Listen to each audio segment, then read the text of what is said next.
Good evening. Whether you are watching us live this evening or whether you're watching us on a replay of this later on, welcome to the homepage for Union City's 175th birthday celebration. This is going to be a great celebration, and tonight we're just going to have some fun and talk to the committee about what's all being planned for this weekend, because it's a very special weekend in Union City and all of Randolph County. And, you know, the hope is lots of people will come back. So tonight, we have, what a crew.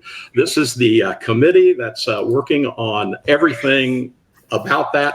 We have beside me, Pam Frazier, and what a notorious group we have in that bottom screen right there. Ted Leahy, Shelley Kling, and Rick Root.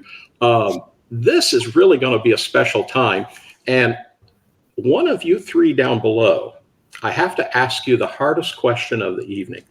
I remember when Rick was probably a senior and I was out of high school, we had, well, no, we both been out of high school, but we had the 125th, and we called it the Quasquicentennial.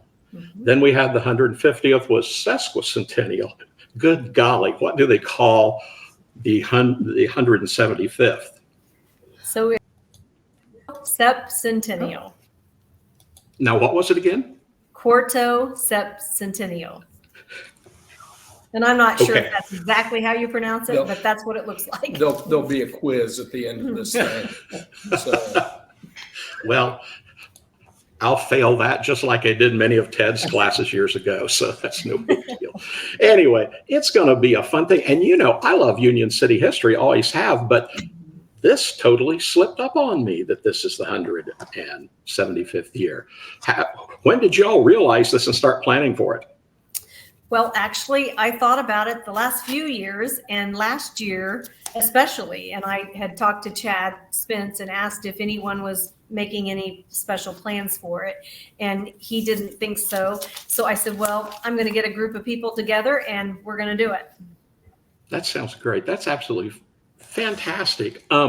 So we also know that this is a special weekend in Randolph County anyway. So I think probably a lot of the planning came up because of that. Exactly. Yes. We decided that because of the total eclipse that's going to happen on April the 8th, lots of people we know are already coming into the area. So we thought we would capitalize on that and give them something to do besides the eclipse while they're in Union City and in the surrounding areas. Okay. Well, it's going to be fabulous. And I know I'm especially anxious to come back because I'll be back for the weekend here, and then coming up the next Friday also happens to be exciting for me is the ribbon cutting for Vision Corner, and real excited about that, which gets us to a lot of other things that we want to talk about what's happening. But Shelley, I'm going to kind of turn this over to you because I know maybe Pam has to go out, and I'll kind of let you head up talking about what all's going on or what's planned. Okay, great. Thanks. First of all, I just want to reiterate that it is a celebration. It is not a full-blown festival, so it's just kind of mostly a weekend thing. We are kicking it off on Friday night, April the 5th, with First Friday. And as of right now, the First Friday event will be basically the only event that's part of this festival that we have planned at this time. And that will be held at the Arts Depot. And Pam Frazier, who is with us tonight at a different location, is graciously allowing us to host it at the Arts Depot. She's the arts director there for the Randolph County Art Association. So Pam, I'm going to let you tell a little bit about what's going to be happening at the Depot in addition to First Friday. Well, the Art Association is in its 70th year this year, which is really exciting as well. And we have our 70th annual exhibit of professional artists that will be up during the First Friday event. So we will be having, you know, some snacks here, and you'll be seeing some great artists from the area. And we'll have all different kinds of art. So painting, 3D, watercolor, pastels, all sorts of, you know, people from around the area that will be entered into our show. So that will be here that night. Okay, great. So the First Friday event, we've extended the hours. Typically, First Fridays are held from 5:15 to 7 p.m. on Friday, the first Friday of every month, hosted by or sponsored by the Preservation Society. We've decided, since this is a special event, we're going to extend it from 5 p.m. until 8 p.m. We're going to be serving some delicious cupcakes to commemorate our anniversary celebration of Union City. And we may even have a couple of little activities planned for you as well. So more about that will be coming soon. Again, Friday night, First Friday. Then Saturday, we have lots of things planned for the entire day, Saturday, and several things on Sunday. And then we'll have a few things on Monday. We are still kind of working on the schedule of events. And as soon as that is finalized, and we're hoping to do that by the 1st of March or shortly after, we'll get that publicized so everyone will know. But some of the things that we're planning on doing are some different tours of different facilities. And Rick Root is going to do a tour of Hoosier Place, the old former West Side School. And so I'm going to let him tell you a little bit about that. Okay. Yeah, that was the direction I went, was talking about the old West Side School. Excuse me. And what we're trying to hook up with is the high school now does a program called Workforce Wednesdays, where the teachers do things other than just teach their normal curriculum, and they work with the kids about being involved in the community and life skills. And it's a whole bunch of stuff that's just really pretty unique, and it's really neat. And Kyler Purdon, who is the history teacher out there, has a group of kids that are interested more than other kids in the history of Union City. And so I contacted them to see whether they would be interested in doing the tours. I'm going to be doing a historical figure, John Lambert, and I actually will be doing that. I'm not going to be giving the tours, but we're still working on getting all of that coordinated. And if we can't get the kids, then we'll get some adults to do it. But the whole idea is on Saturday, we are going to have a time period, and we haven't worked all of that out yet. But it'll probably be either late morning through middle of the afternoon, and we'll just have basically a reoccurring tour of the old West Side, Hoosier Place, as it's called now. And it's really interesting. I hadn't been in there forever. And so when I was talking to the director up there, he gave me a tour of it. And what's really unique about it is when you get inside, it looks exactly like the West Side that you remember when you were a kid. And it was interesting when we were talking. His office is right across from where the old cafeteria used to be. And I said, the memories that you have from your childhood, and we're talking about, 60, 70 years ago. I mean, we're closing in on that. And I said, I can walk you across to where the cafeteria used to be. And at that time, they had just transformed that into 3 classrooms because we were so crowded up there. And I was in the 3rd grade, and I was sitting in Mrs. Moat's class, and I can take you to the spot where I was sitting when they announced that John Kennedy had been killed. And Bob, who is the director, he said, "You're kidding." And I said, "No." I said, "I can remember it as clear as day." And I said, that's one of the interesting things for me about that building. But anyway, what we want to do is we want to talk about the old West Side. That's the historical part of it. And so what we're going to do is we're going to kind of give an overview of when the old West Side was built. And if I remember right, that was like 1891. Does that sound right, Ted? I think so. It's right in there, early 1890s. And at the time, it was a tremendous building. It would have been one of the most new kind. The way schools had changed from a one-room school, it was huge for one thing, and it was just it had all the new things that could help teachers teach. And of course, Ted and I were teachers. That was our careers.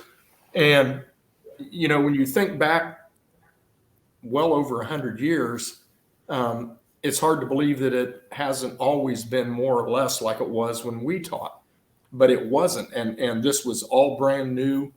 And it was just the most modern, probably the most modern building in Union City.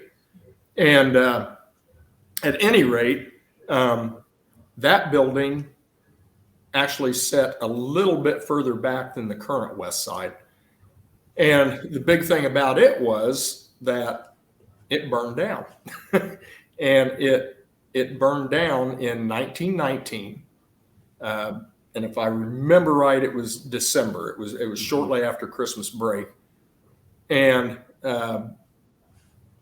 it didn't happen during the school day. It happened right after school. Kids had already left, and the teachers were having a teachers meeting in the library, which was on the third floor and still is, as a matter of fact, it's still there. And a kid was playing basketball up in the attic, which was at that time, that's where the school had built a gymnasium up there because the kids in school wanted to have a basketball team.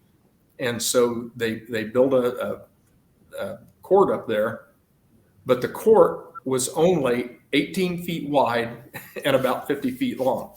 And it was nicknamed the Alley because it wasn't anywhere near a normal size basketball court, but it was in the attic of that particular school, and you didn't have a lot of room. And they did have a few bleachers up there so that when they had a game, so at least a few kids would have a place to sit.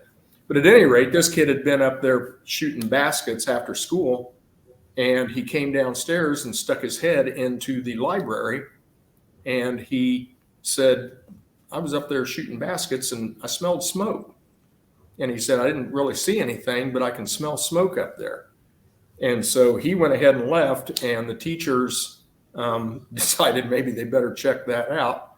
And by the time they got up to the attic, it was a full-blown fire. And so they evacuated the building, and it ended up being like a day and a half fire, and it burnt completely to the ground.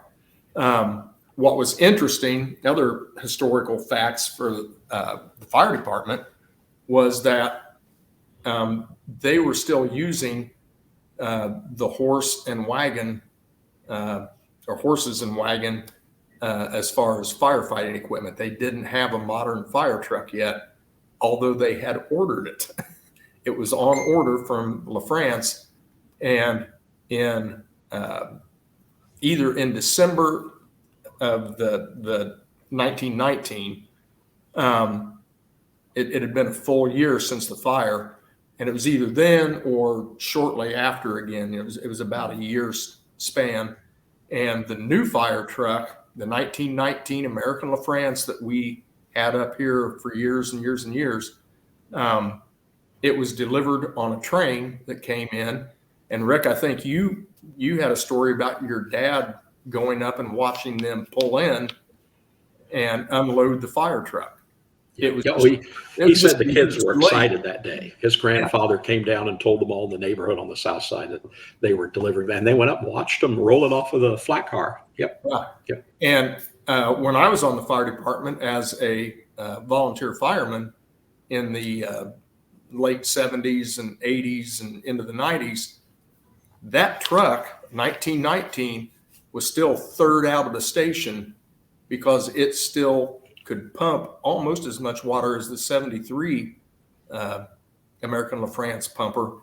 And as a matter of fact, the big elevator fire over on the east side, it ran for 3 or 4 days straight. They just kept filling it up with gas and it kept pumping water. But anyway, that's also part of, our history. And then of course, after the fire, they had to rebuild. And so the current west side that's sitting there right now was the building that replaced the old west side. And again, it was upgraded and it was state of the art at the time. And actually the way it was designed and built was a whole new kind of structure. I think they call it a core building, where it essentially had 2 big openings that went from the roof clear down to the ground level, so that they could get circulation in all of the classrooms and the auditorium, and all those things benefited from that, from being too hot, being too cold, being too whatever.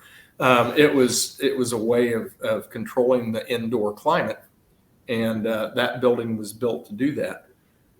But eventually, we consolidated the campus down to where the high school was, and the building was sold, and they brought in a whole team, and they retrofitted everything, and they turned those into apartments. And I haven't actually been in any of the apartments, but everybody that I've talked to said they're just beautiful. Yeah. And they, like I said, what was so neat for me was when you walk into the hallways, it looks just like West Side. It's still basically the same paint colors even. It's got carpet now, which it never had when I was there. But, and we're going to go into more depth of the history of it. But it's a lot of fun to go back and look at those things that made the town what it is today. And so I'm really hoping that I'm going to get some kids to help do that, because I think they'll be excited about it once they get into it.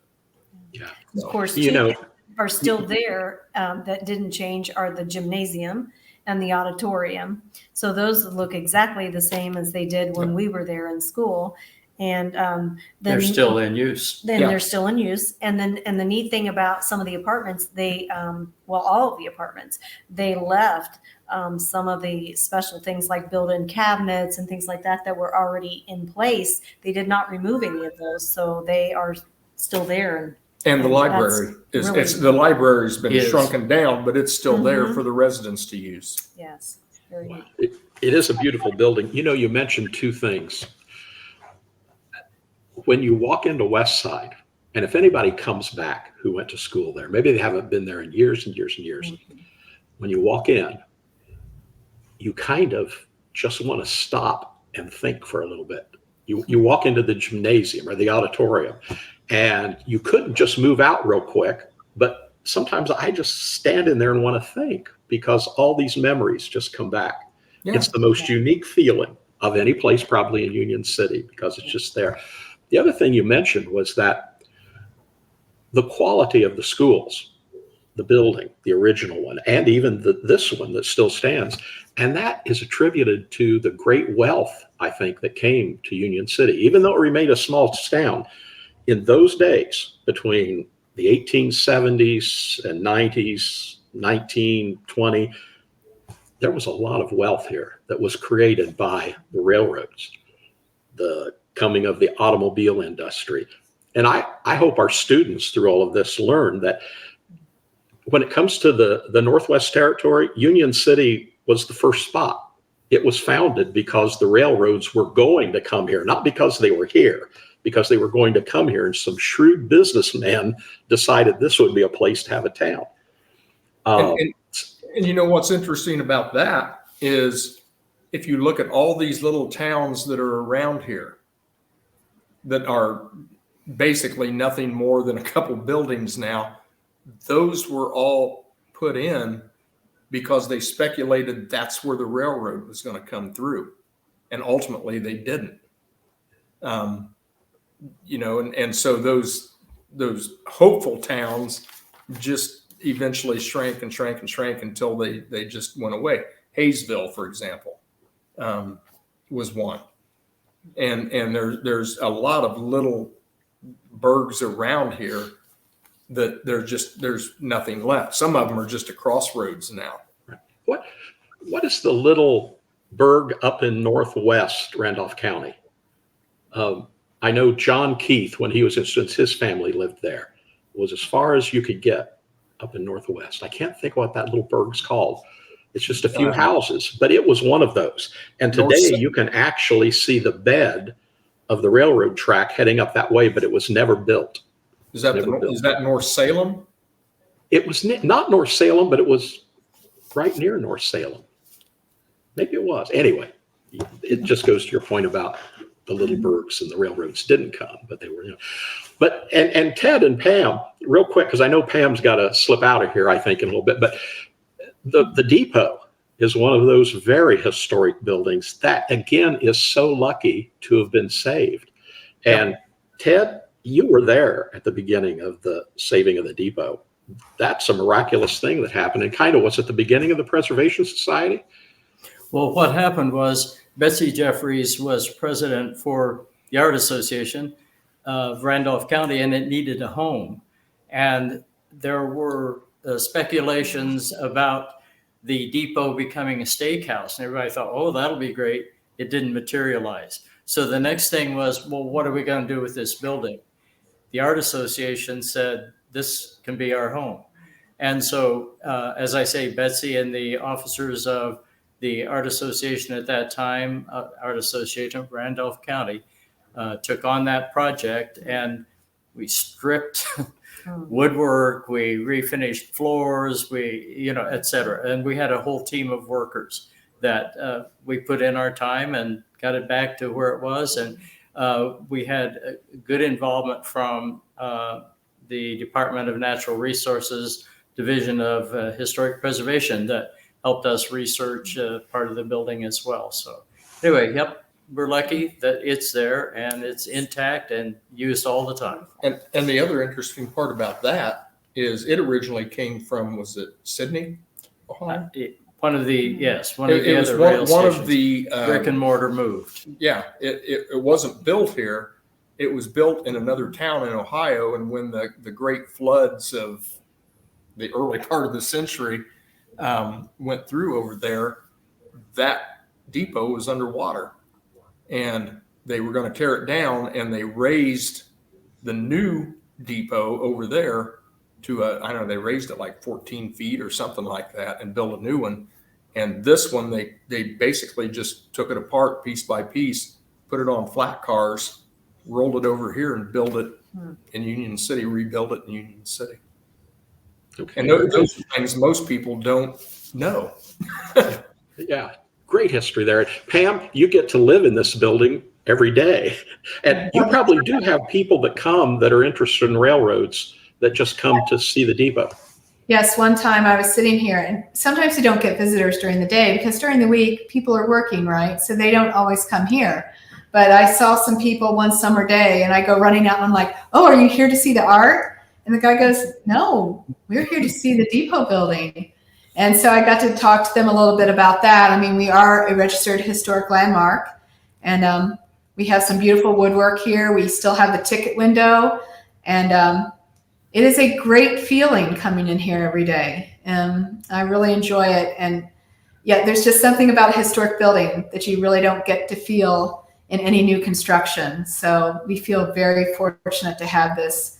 I think it's a real gem here in the town for sure. Yes, it is. And I know that when they were working on the depot to be the Art Association, there were other small communities, Ted, that had done this kind of thing, but not many. But there were a lot that followed. Small communities found ways they could save their depots. Well, Rick, real quickly, that's one of the reasons why this railroad museum that we're in exists, because so many of the other stations were torn down and a lot was salvaged. We tried to salvage something from each of those as more of them were torn down. And so that's why people sometimes come in this section and say, why do you have Ridgeville? Why do you have signs that represented where depots were in some of these other locations. So That's great. That's great. And if anybody has to go, just yell and just I slide probably out. say goodbye and let you guys take it over. But thanks for having me on. Thank you, Okay. Pam. Thanks for joining us. Thank you. Later. Thank you. Bye-bye. So, we need to get back to some of this is what's going to be fun about this particular channel. By the way, we have quite a few viewers right now. Share this if you would, because we want to try to get the word out to people who may want to come back to Union City. If it's your hometown, there's a lot to see, which we also want to talk about. Union City has some great things going right now. And I think it's wonderful about some of the buildings that are being restored, but yet being modern and all that. Whoever might want to talk about that. We've also got some pictures. Anybody want to talk about that? Yeah, The building? I didn't. I was waiting. I thought you were putting a picture on, so that's okay. We have seen, as you said, lots of buildings restored. Now, right now, what we're looking at is the Vision Corner that was originally the drugstore in town, and then it became the apothecary shop. So you probably remember it as that. But this is a really unique project that kind of ties in with what Rick was talking about the school system. This was a joint project between the schools and the city to purchase this building and utilize it for an education center. So one half of the building is going to be for the DECA program. They're going to have their own business there. The other half will be for the KISS television studio. And of course, Rick, you probably are very happy with that because Union City was one of the first school corporations to have its own television studio.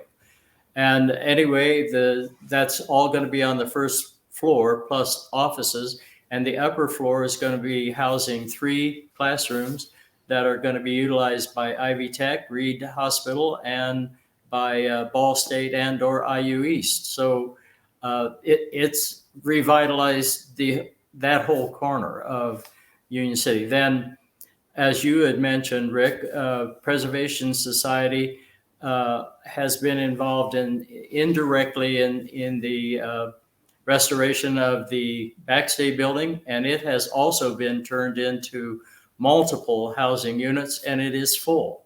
And I intentionally took a picture with cars in front because it is busy and occupied, and people are enjoying living there.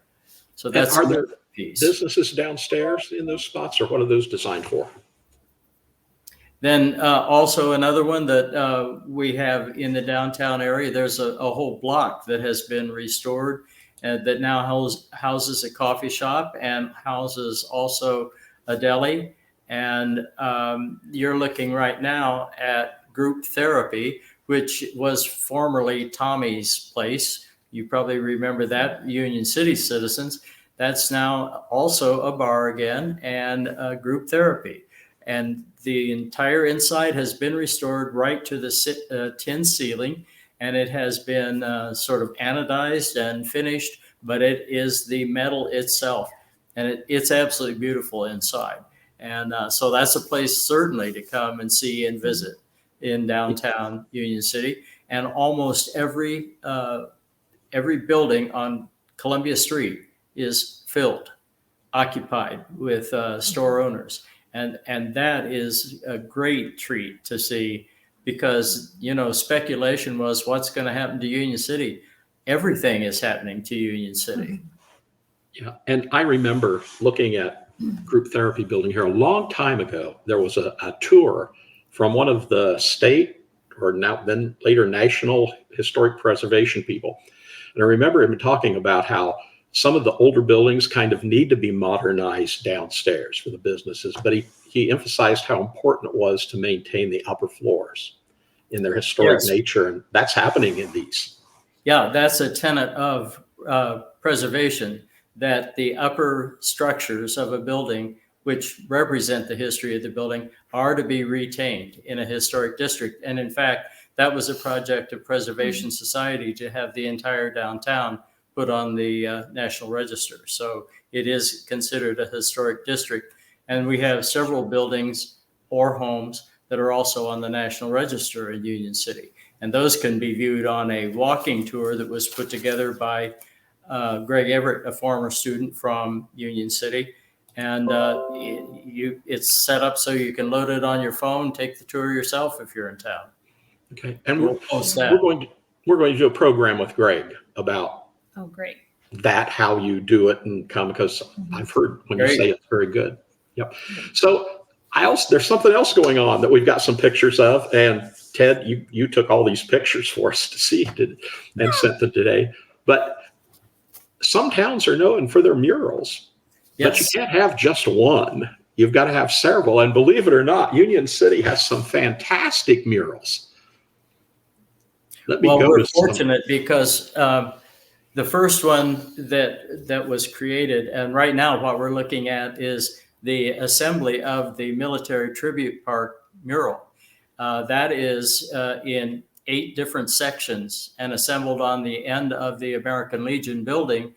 And you see in the foreground the statue that was also created there by a former current resident of Union City.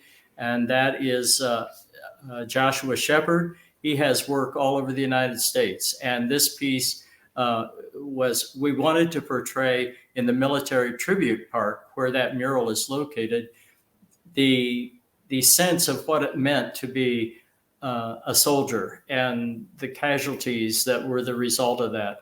And this, we have often been told, well, you turned the statue the wrong way. No, he is walking back to the mural, and he's being saluted in the mural, and that was all purely intentional. And there's also a brick walkway then near that statue that extends across to Pearl Street as far as bricks will go. And those are in memory of former servicemen from Union City, Indiana, and Ohio. And people that have moved away from Union City, but their family members from Union City were involved in the wars. So that's why it's called the Military Tribute Park. This mural was created by Pam Bliss, and Pam Bliss has done murals all over the United States. And we're very fortunate that she has come to Union City and loves to do murals for us. This one that you're looking at now, the Union City Heritage mural, was the very first one that was created for Union City by the city and Preservation Society. And it documents the connection to the automobile industry. The car that you see there on the left, of course, was assembled at the Union City Body Company. And on the other side, you see the trains, which created Union City. And then you are also looking at the Lambert car, which was created on the Ohio side at the Lambert Company. So we had a direct connection to the automotive industry. I can kind of move around here a little bit. Okay, I want and you to what go we're where you're doing comfortable. is right now looking at one of the only remaining Lamberts. yes, There's not very many of them. and that flash that was on just before that is the mural that was done to tell the story. Oh, this is this one. This is Lambert coming out of going through a covered bridge, coming out the other side, and this is from photos of John Lambert. And John Lambert's home still stands on the Ohio side, and it's on the register also. So that's another mural that we have. This one is a sale of the carriage. It was a sales slip, and that is on one of the buildings on Oak Street. And it was created by the wall art. I can't remember the name of them. I'm sorry, I've lost that travel all over the United States producing murals also. They are also, one of their artists is the one that created that heritage mural that we looked at just a minute ago. Okay. And now you're looking at one of the more recent ones on the Ohio side. This is a metal surface. I mean, it's made of metal, and that's all photos that were then printed onto the metal, and they are from the artwork that the students at Mississinawa Valley created to tell the story of Union City. And the students were able to select what they thought was very significant about the town. Then all of that was merged together to create that mural, and that was through the guidance of Ashley Osterman. Okay, and it's hard to understand the size of these when we're seeing them in Oh, yeah. pictures, but these are large murals. This one extends all through one of the overhead viaducts of the railroad that you would see on the Ohio side that was next to the where the mold shop was. Okay. And Oh. again, there's John Lambert. Now, where is this? This one is on a building on Main Street on the Ohio side. We felt that was appropriate because of his business being on the Ohio side. And this is one of the murals that Pamela Bliss did for us. This Is is this a real garage door? This painted? is, yeah. C.E. This Wright and is, Sons. yeah, this is Right. where the old Wright's filling station Yeah, was. on Elm Okay. Street. Yeah. Wow. Main Street. Artists are really good. They really are. I don't know. Okay, then this one is in the alley, and this one was to depict Union City in the late 50s, early 60s. So the thing that was big about that era were cars, and everybody was in love with being able to purchase these flashy, brilliantly colored Gigantic car. Yes. And so once again, now this was done by local artists, and we're very happy that Selena Burke and one of her companions put this whole mural together. It was assembled over a 2-year period of time because one of the things that's really assisted the Preservation Society is the Community Foundation awards grants for various projects throughout the entire county. And this was made possible by receiving a grant 1 year and then another year later for the completion of it. So the cars were painted first, and then the backdrop for that was painted after the cars were done the first year. My goodness, this is beautiful. And this is located This is in midway the alley on off Columbia of Street. Columbia Street. It's where the new deli and coffee shop are, and next to what was the old Hub City building. So it's in that alley. Fantastic. My goodness. Oh, This one that we're looking at is intentional also. This is not our work, but this is, again, reflects the history of Union City. This is one of the murals that were done during by the WPA, and that's in the post office. and those are very historic Yes. murals, aren't they? Yeah, those were done during the Depression. Okay. Again, amazing. They survive. Yep. It really is. Okay, very good. What else would you like to talk about, Ted? You got lots of pictures here. Well, I would like to kind of dovetail on Rick's talk about the kids at school. The Okay. project that he was referencing, Workforce Wednesdays, I just met with those kids today in Kyler Purdon's class, and they're going to help us redesign the Preservation Society website, and also another unique things that we have stumbled onto because of a donation to the Old Hotel Museum, which we're part of when we're sitting in this room, is that the line of the Greenville Treaty, which was the peace treaty established between Native Americans and the white men by Little Turtle, came from Kentucky, and it cuts right across the back of Harder Park. And last year in the spring, the kids always do a senior community help day, their last day of school, the seniors do. And they started the brick walk. Well, now this group of kids that Kyler has are going to continue that and complete not only the walkway, but they're also going to take care of the signage out there. And they are also going to install benches. And today we just talked about the possibility also of maybe creating a statue of Little Turtle to be out there to designate that. So anyway, that line came from Kentucky, cuts right across the west end of Harder Park on its way up to Fort Recovery. And that's a Amazing. brand new old discovery, and we're delighted by that. And the kids are too. That's amazing. I want to get to Shelley and her T-shirts and some of the things going on. But first of all, Ted, one thing you got to mention, I'm going to show 3 statues. We showed one of them, but I think it's so amazing that one of our former students does this work all over the country, and he's still right there in Union City. Yes. It's amazing. Yes. Again, this is the statue of the soldier in Military Tribute Park. Uh-huh. This is a statue of our founding father. Oh, right there. Rick, do you want to make your comment? This Rick or that Rick? You, Rick. No, this is really great. And I always have to mention Gene and Roberta Bennett and a whole lot of other people, but it was Gene's dream to have this done. And he didn't live to see this done, but this is really nice. And Yes. And in the background, you're looking at the library, and it's Carnegie, and it's also been redone inside to its original structure and design. And there was an addition made several years ago, and they actually did some of the original stuff or went to the same quarry to get the stone. Yes. Yep. Some of the stone, yes. Uh-huh.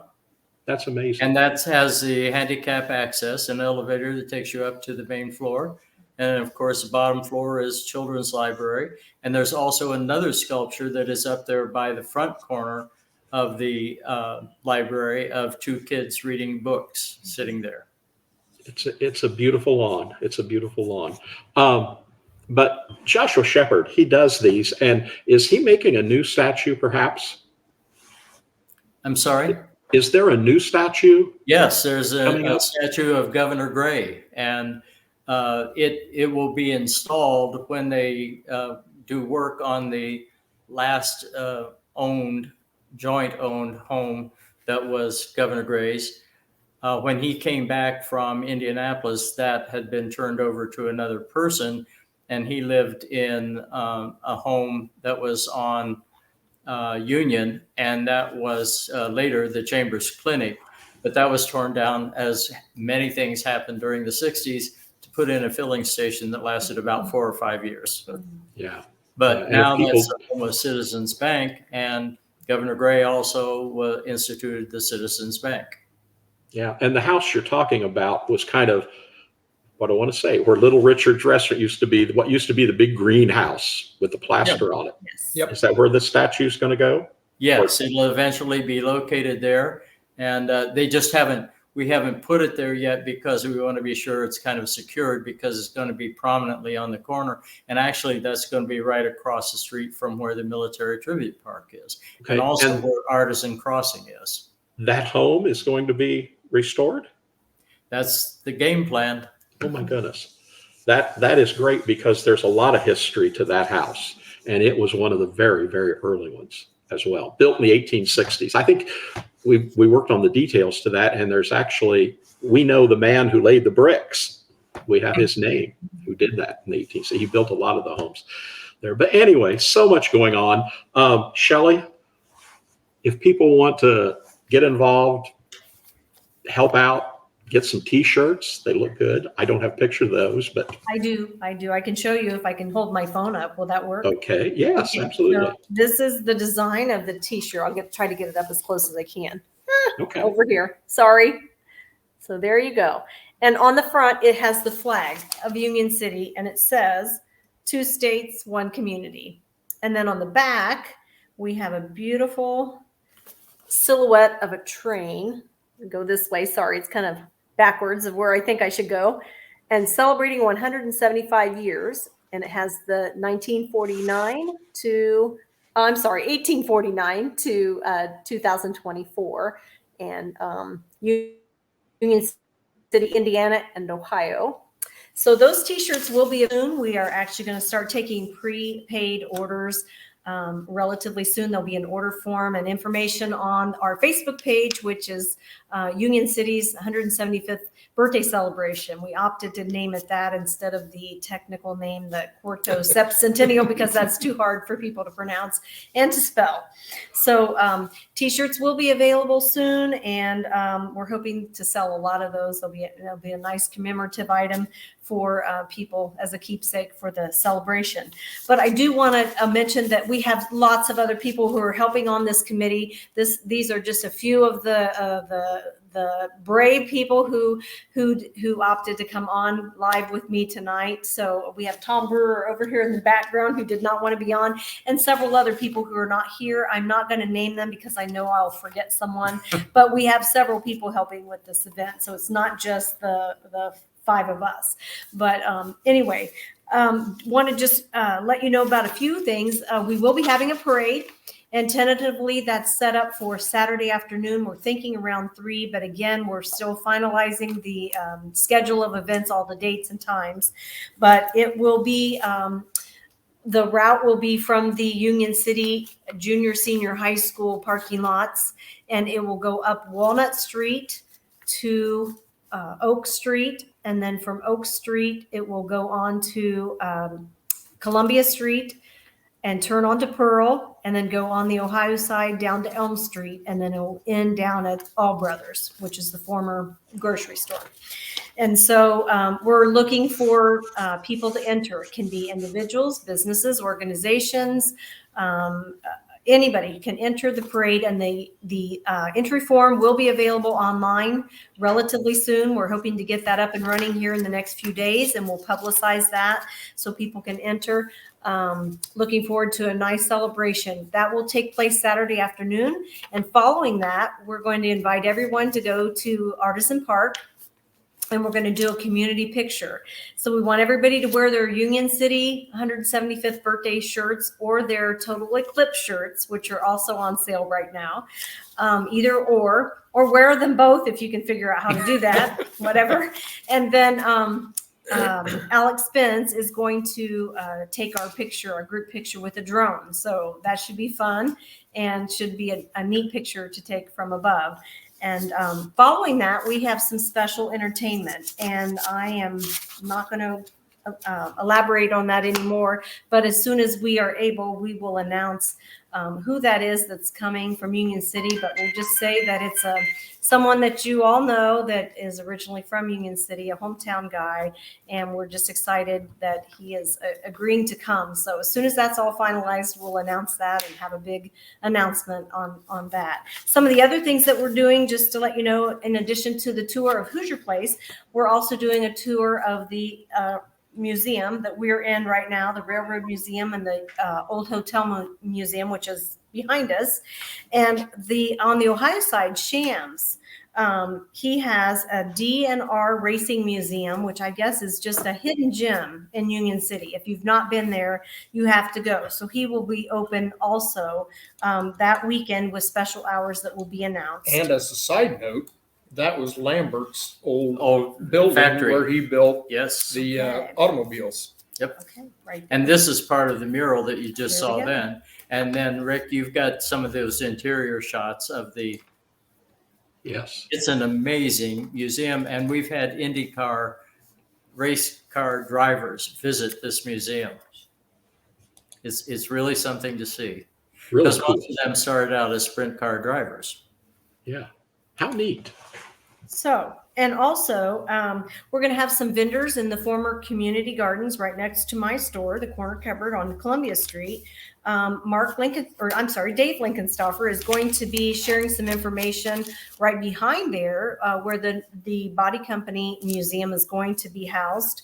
And also we'll be doing tours of the cemetery. Tom Brewer and his team will be taking you through Union City Cemetery and sharing some special information about people who are buried there. Right, Tom? And so if they've got their golf cart, they can hop on and yes, go and through the actually we're cemetery. hoping to have some golf carts out there available for people who don't want to walk it. Don't forget the Lions Club is also having their semi-annual pancake and sausage breakfast during this festival. It will be Saturday morning. I believe 6 to 12. That time may change, but that's at the Elks Lodge. And you don't want to miss that. No, that's a social event of the season. So that is a great way to kick it off. Go up, have breakfast, and then you can venture out into all the stores and check out the vendors. And we're hoping to have a few food trucks, but we have a a lot of great restaurants that will be offering their great menus as well. So you want to take advantage of that. But just a lot of fun things. We're hoping to have some little kids activities and things like that too. So again, we're working on the schedule of events. We're hoping early March that will be publicized and everybody will know exactly what's going on and what time and where to be. But we hope everybody comes and celebrates. We want to celebrate our past, our present, and our future. Lots of great things are happening right now in Union City, and we have a lot of history that we'd love to share with you. If you haven't been to Union City in a while, come and find out what all's going on. Yeah. There's just a lot going on, and we're very proud of it. Rick, That's great. And then everyone can stay till Monday for the eclipse, yes. Yes, which yes. it's very rare to have an eclipse pass right over you. That doesn't happen very Exactly. often. And our celebration does go through the 8th. There will be a couple of things going on the 8th, and we'll let you know what those will be. Rick, real quick, I'm sure that people wondered who the old guy is in the background of us that hasn't said a word. That is our mannequin of a conductor that's in the railroad room. And I just have to share this because I know the general public will love it. We do a 3rd grade program with both school systems to introduce them to the museum and to the railroad room. And often we make the kids sit down in front of where that mannequin is. And we talk about all the different kinds of cars, and there's an actual train set up that they want to see. And I'll say, now, are there any questions? And invariably a little hand will go up like this. And I'll say, yes. What's your question? He'll say, that dude is scaring me.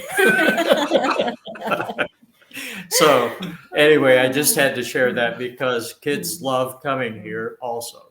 Yeah. Oh, that Another is thing that we'll be doing too, Rick, is Jamie Stocksdale is going to be sharing some unique stories about Union City's history on the library lawn, weather permitting.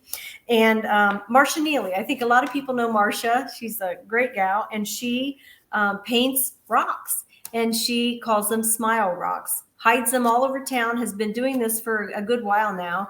And when you find them, it makes you smile. They're all different. She paints all different things on them. Well, I asked her if she would be interested in painting some rocks for our celebration and the eclipse. And so she came up with a design. On one side, it commemorates the birthday celebration, and the other side, the eclipse. And they're really awesome. And she's painting 50 of them, and she's going to hide them all over town. And if you find them, you can turn them in for a little prize. And we'll have more information about that a little later and show the pictures of them on our Facebook page. Plus you get to keep the rock. And you get to keep the rock. Yes.